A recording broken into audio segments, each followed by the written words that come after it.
Media అది okay అది urgent అదే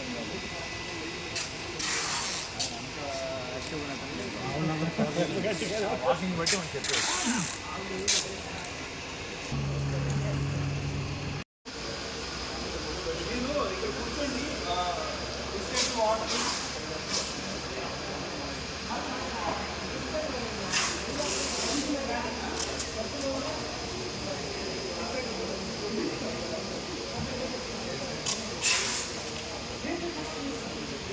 రోజుకి ఏం కాదు ఇటువంటి ఈ రోజు కావాలంటే 1 అవర్ మార్కెట్ పంపించి బిల్లలు ఇస్తాం రోజు బిల్లలు ఏం కాదు బ్రహ్మాండ పెట్టి ఇక్కడ మీ ఊర్లో బాగాలేదు కాబట్టి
తీవ్రంగా ఉంది. దాంతో చాలామంది జనాలు స్టాండ్ అయిపోయారు. వాళ్ళకు కావాల్సిన ఫ్లడ్ రిలీఫ్ మెటీరియల్ కానీ, లేకపోతే అక్కడ వాటర్ మధ్యలో ఇరుక్కుపోయిన వ్యక్తుల్ని రెస్క్యూ చేయడం కోసము సెంట్రల్ గవర్నమెంట్ నుంచి, స్టేట్ గవర్నమెంట్ నుంచి కోఆర్డినేట్ చేసుకొని సివిల్ ఏవియేషన్ మినిస్టర్ గారు రామ్మోహన్ నాయుడు గారు అక్కడ ఢిల్లీ లెవెల్లో, ఇక స్టేట్ లెవెల్లో చీఫ్ మినిస్టర్ గారు కోఆర్డినేట్ చేసి ఎన్డీఆర్ఎఫ్ ఫ్లైట్ని రప్పించారు.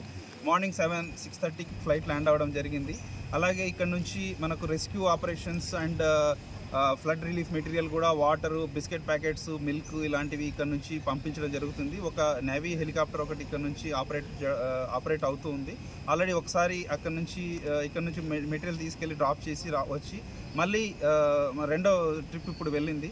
ఇంకా ఇది కాకుండా ఇంకా 4 హెలికాప్టర్లు కూడా వస్తాయి. మార్నింగ్ వచ్చిన IL-76 హెలికాప్టర్లో IL-76 పెద్ద ఫ్లైట్లో, ఇండియన్ ఎయిర్ ఫోర్స్ ఫ్లైట్లో 122 మంది ఎన్డీఆర్ఎఫ్ పర్సన్స్ రావడం జరిగింది. వాళ్ళతో పాటు చాలా ఎక్విప్మెంట్స్ కూడా తీసుకురావడం జరిగింది. మొత్తం అన్లోడ్ చేసేసి ఇప్పుడే జస్ట్ బయటికి పంపించడం జరిగింది. ఇప్పుడు మార్నింగ్ ఫస్ట్ ట్రిప్లో ఫ్లడ్ రిలీఫ్ మెటీరియల్ అండ్ అదే ఫుడ్ మెటీరియల్ తీసుకెళ్ళిన హెలికాప్టర్లో రిటర్న్ వచ్చేటప్పుడు ఇక్కడ సుబ్బారావు గారు అని ఒక వ్యక్తి, వాటర్లో ఇరుక్కుపోయిన ఒక వ్యక్తిని రెస్క్యూ చేసి తీసుకురావడం జరిగింది. ఇప్పుడు ఆయన బయటకు వచ్చారు. సో సెకండ్ ట్రిప్ మళ్ళీ without stopping the engines, navy officers time waste అవుతుందని చెప్పేసి ఇంజిన్ స్టాప్ చేయకుండా రీఫీలింగ్ చేసి అలాగే మెటీరియల్ మళ్ళీ లోడ్ చేసుకొని వెళ్ళారు.